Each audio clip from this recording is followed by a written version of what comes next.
resolve that problem. Because Congo's problems are not just Congo's problems. They affect us as well, as neighbors. Congo has 9 neighbors. Each one of us is affected by what happens in the Congo. There's no question about it. Yeah. Some more than others, but everybody is affected. So that's why naturally neighbors have legitimacy to do something or say something about it.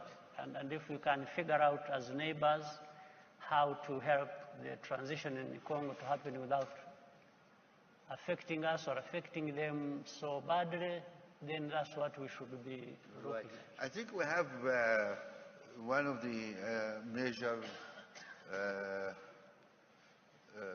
opponents of Kabila here was supposed to be main supporter, main candidate for.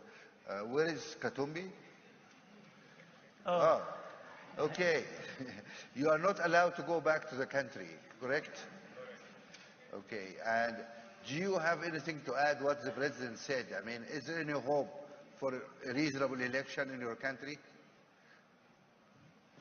I think I don't have anything to add at the moment. I think the president has said everything.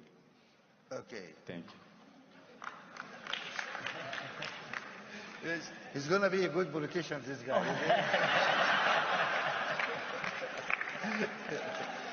Right. I can go on all night, really. There's so many issues to discuss, but I think we need to open it to people also who want to ask.